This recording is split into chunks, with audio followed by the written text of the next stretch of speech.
I raised my daughter, Sierra, through every scraped knee, every school project, every heartbreak her father never cared to show up for. But the older she got, the more her father, my ex-husband, Marcus, poisoned her against me. 2 days before everything exploded, Sierra stood in my living room, eyes blazing, and said, "I've always loved Dad more than you. You're annoying. That's why he left." Her words sliced deeper than any betrayal I've known, but nothing prepared me for what happened next. At 3 a.m., my phone rang. Sierra's voice shook with panic. "Mom, my card declined at the club. Send me $3,000 right now or they won't let me leave." I stared at the ceiling in the dark. Then I took a breath and said the one sentence she never expected. "Ask your dad." And I hung up. I didn't know that decision would lead to a call from the police station the next morning, revealing a secret that would change everything. My name is Elena Ward, and I'm 46 years old. I never imagined motherhood would one day feel like walking through a battlefield, but here I am, standing in the ruins of a home I once fought to protect. I raised my daughter, Sierra, through every illness, every heartbreak, every moment her father disappeared. I was the one who stayed, the one who worked late, the one who saved every penny for her future. And yet somehow, I became the villain in her eyes. Marcus, my ex-husband, knew exactly how to twist her heart against me. I saw it happening slowly, like ink spreading through clear water.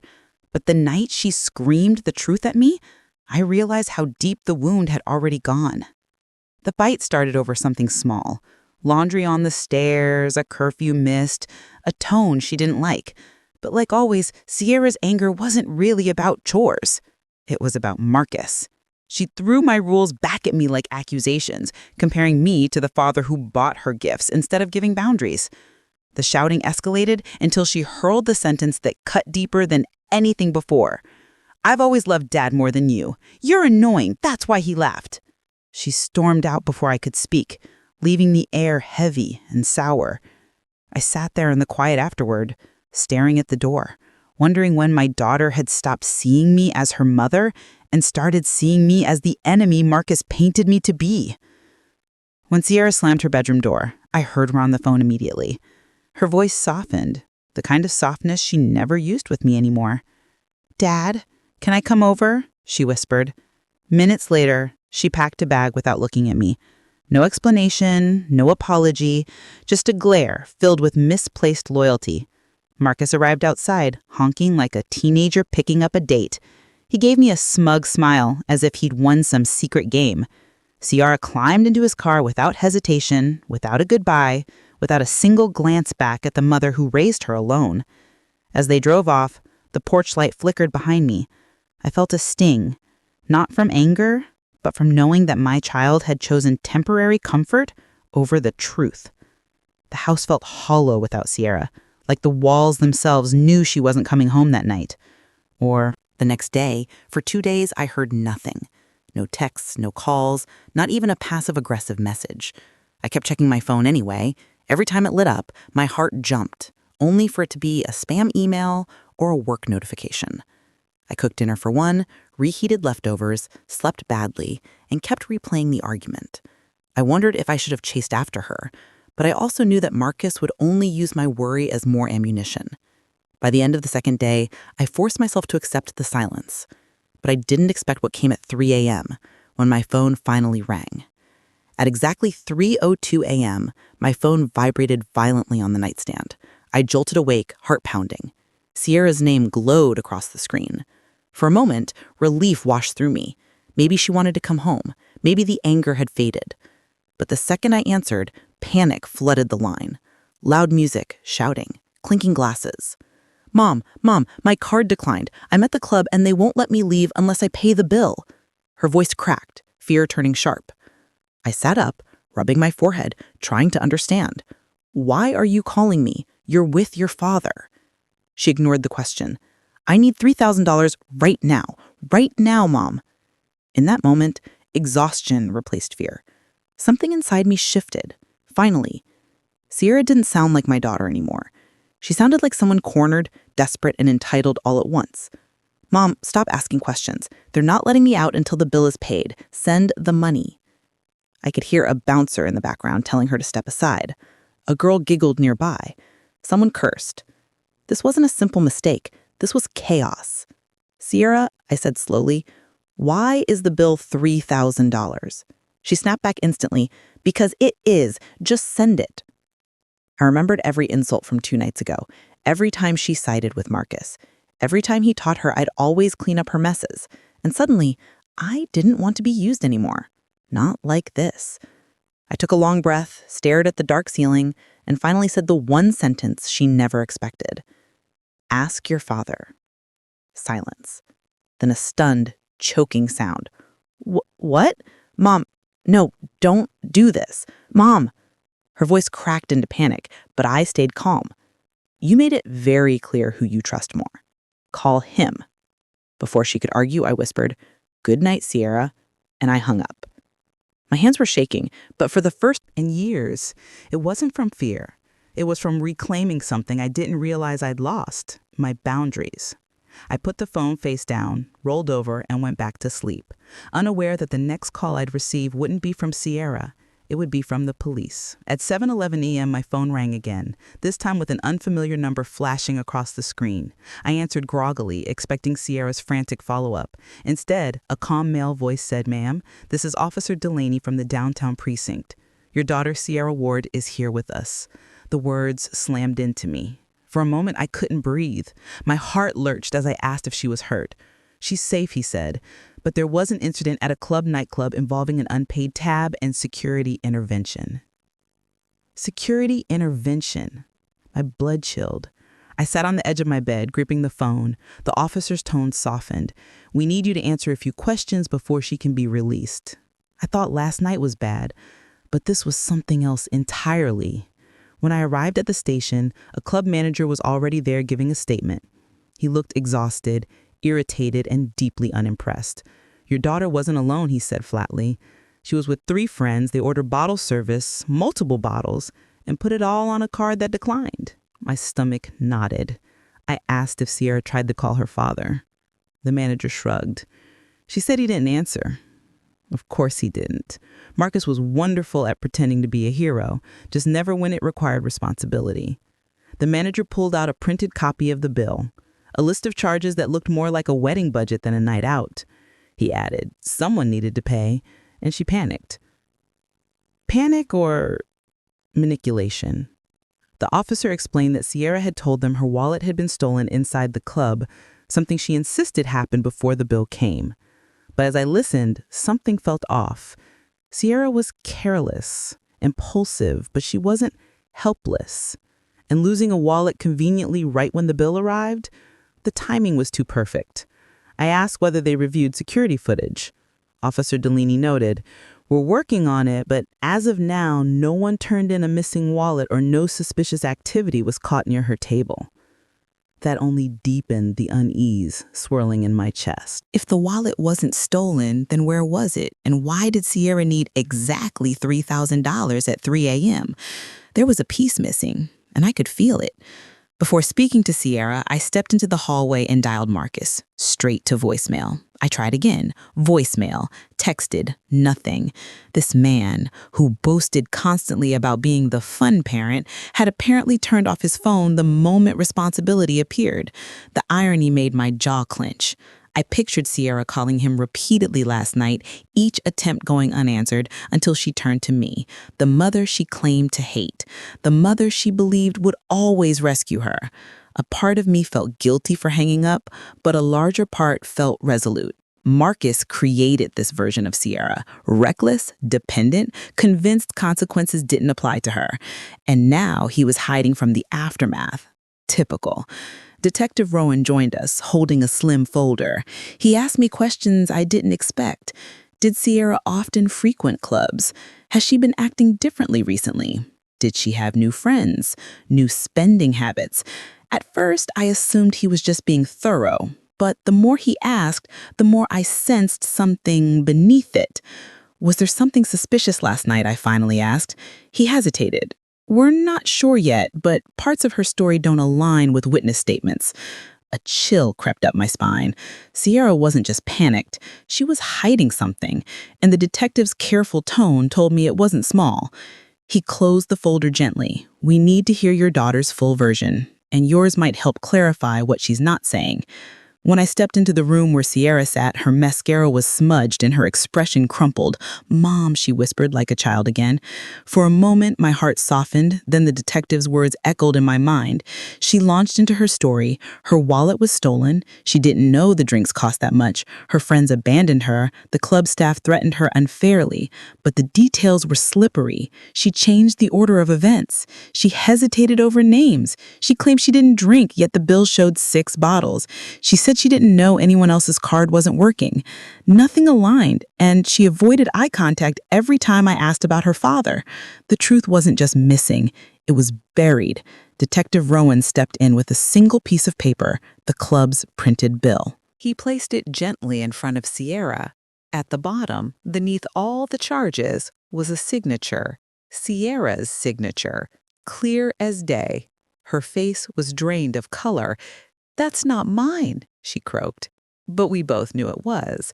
I'd watched her sign permission slips for years. The loop in the S, the sharp tail of the R. It was unmistakable. "Sierra," I said quietly, "you agreed to the charges." Tears filled her eyes, but something else flickered too. Fear. Not me, not of the bill, but of whatever she hoped this lie would protect. And in that moment, I realized the nightclub wasn't the real problem. Something much deeper was. The next morning, Marcus called me with a tone dripping in irritation, as if I had caused the entire situation. He accused me of emotionally abandoning Sierra and claimed that my refusal to send the $3,000 pushed her into a dangerous environment. I listened quietly as he lectured me about motherly responsibility, pretending he hadn't spent years letting Sierra treat me like an emotional punching bag. When he finally paused, I simply asked, "Why didn't she call you first?" The silence on the phone told me everything. He hadn't known about the call, the club, or the money. Sierra had lied to him too, but he was too proud to admit it. His voice wavered, cracking through his anger, and for the first time, I sensed fear behind his blame. When Sierra finally called me again, her voice was shaky, stripped of arrogance. She wasn't yelling this time. She wasn't demanding. She was crying so hard she could barely breathe. "Mom, I messed up. I really messed up," she whispered. I sat down on the edge of my bed, letting her speak. She admitted the club incident hadn't been random.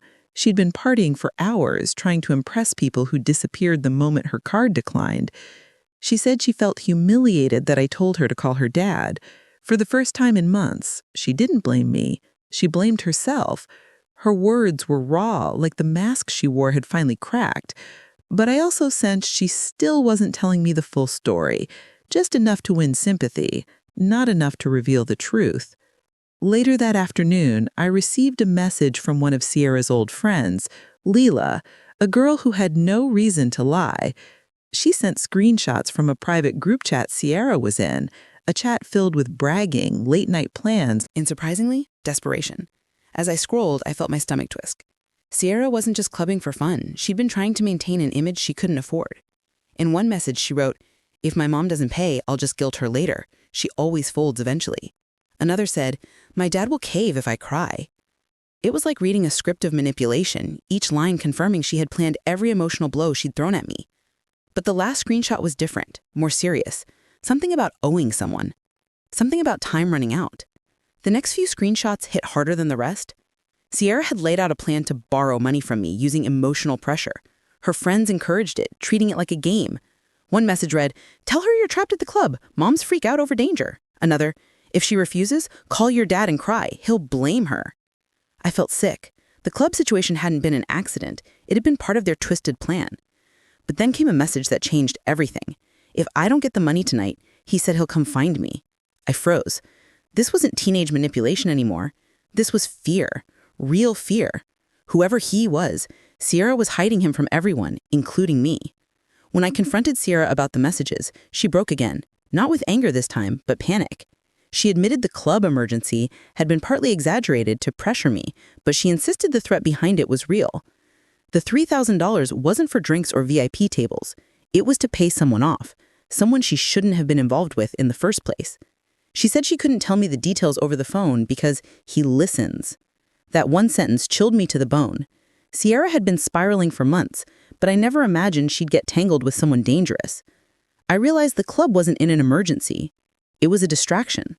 The real crisis was something darker, something she'd been hiding until it exploded. With her voice shaking, Sierra finally revealed the truth. She had fallen in with a man who promised her quick money and glamorous connections. At first, he bought her drinks and introduced her to important people. But soon, he demanded repayment. Money she didn't have. Money she thought she could squeeze from me or Marcus. The $3,000 wasn't a random number. It was the exact amount he said she owed him by sunrise. She had tried to hide it out of fear I'd judge her. Or worse, refused to help. When her card declined at the club, she wasn't embarrassed. She was terrified he'd show up. Hearing that, my anger melted into something heavier. Fear for my daughter's safety and regret that I hadn't realized sooner how deep she'd fallen. Sierra admitted that the $3,000 was only the beginning. She actually owed closer to $12,000. My heart dropped. She had been taking advances from this man for months, believing she could pay him back once she made it big. Instead, he tightened his grip on her every time she stumbled. She confessed he had threatened to expose private photos, messages, even videos, if she didn't pay up. That was why she partied so aggressively, trying to impress wealthy people who never cared about her. When she said, "Mom, I didn't know how to tell you," her voice sounded small, like the little girl she used to be. I realized then that this wasn't just a financial mess. It was a trap. She couldn't escape alone. When I confronted Marcus about Sierra's hidden debt, his reaction was strangely defensive. Far too defensive for someone who claimed he didn't know anything. He insisted he had no idea Sierra was involved with a dangerous man, yet the way he avoided eye contact made my stomach twist. Later that day, I received a text from an unknown number, a screenshot of Marcus messaging the same man Sierra owed money to. My hand shook as I read the words, "Give her more time. She'll pay. She always does." Marcus had been enabling Sierra's spiral, feeding her delusions of quick success, encouraging risky choices behind my back. He wasn't protecting her. He was protecting himself. Suddenly, Sierra's fear made much more sense. When I showed Sierra the screenshot, her face went pale. It was like watching the foundation of her world crack open. She called Marcus immediately, voice trembling with a mixture of anger and betrayal.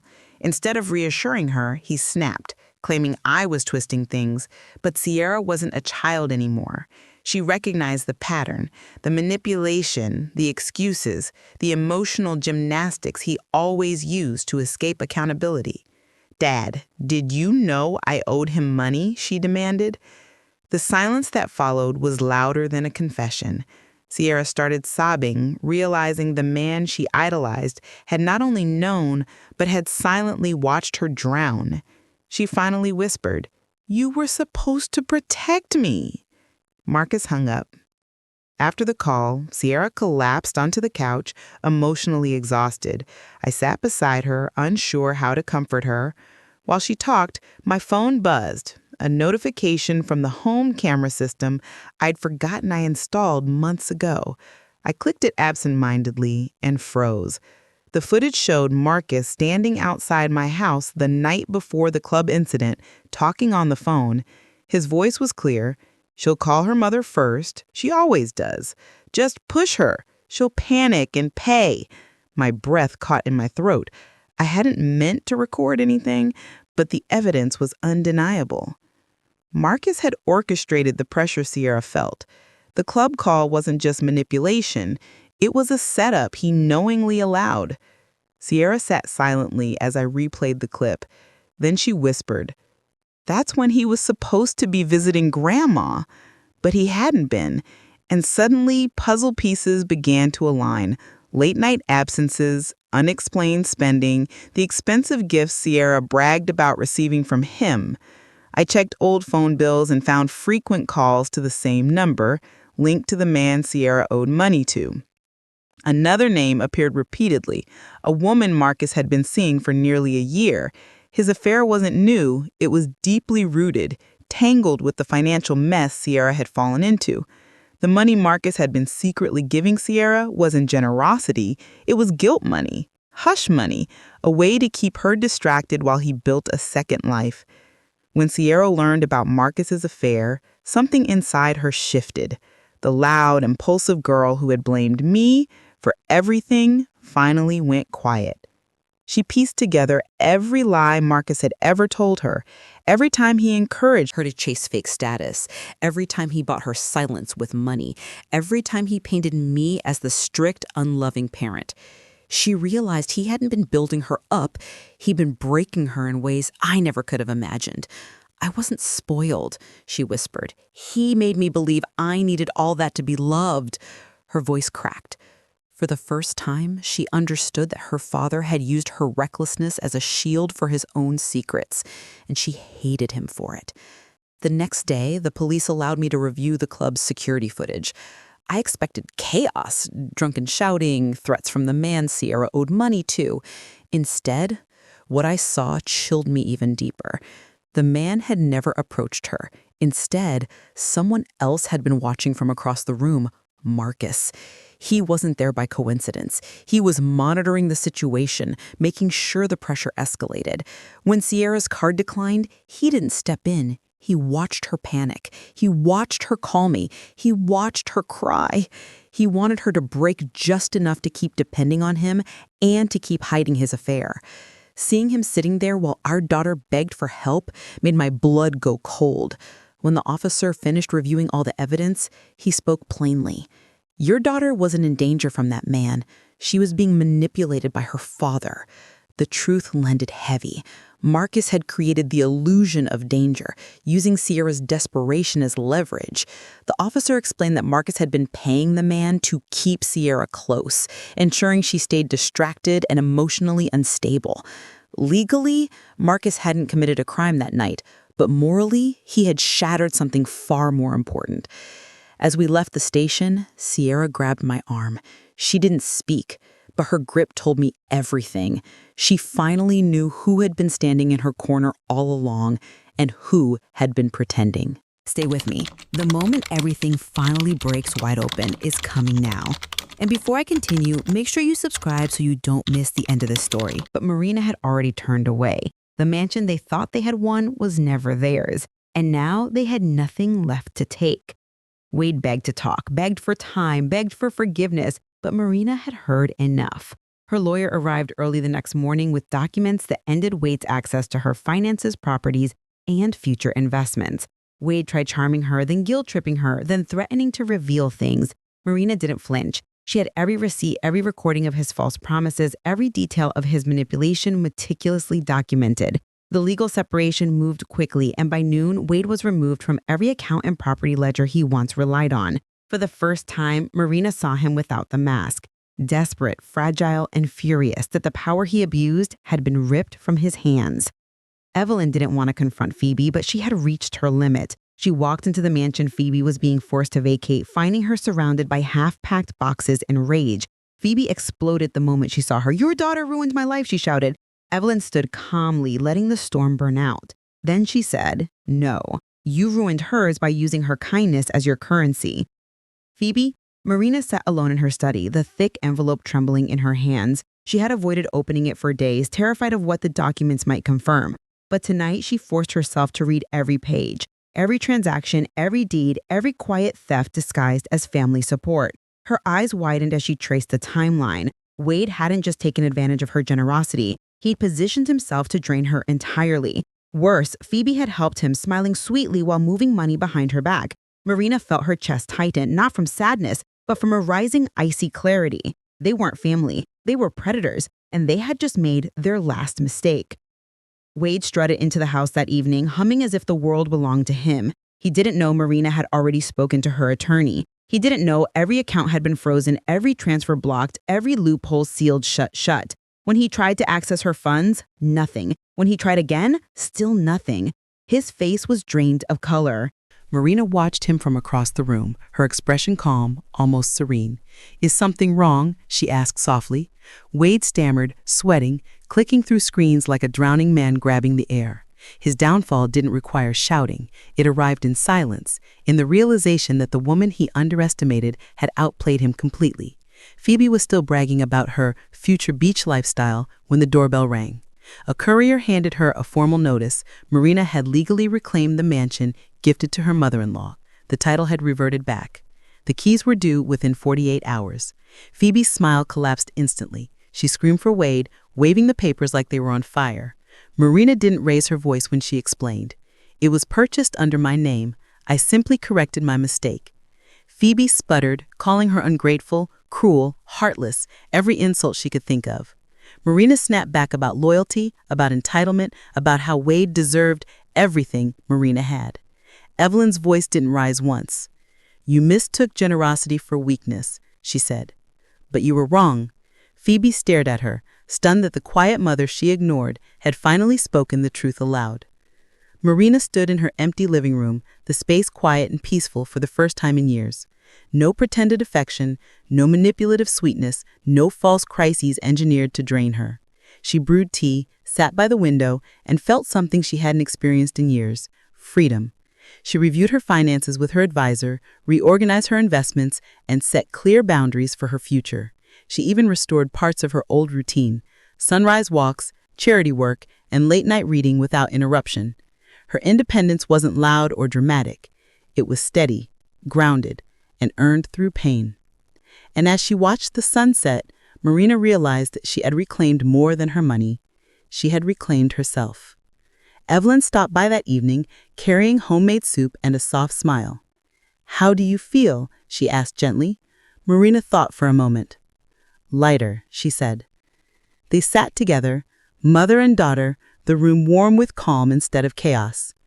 Evelyn had watched her daughter suffer silently for too long, and now she watched her rise, quietly, gracefully, powerfully. Marina reached into a drawer and handed her something: the deed to a peaceful lake cottage, Evelyn's real Christmas gift.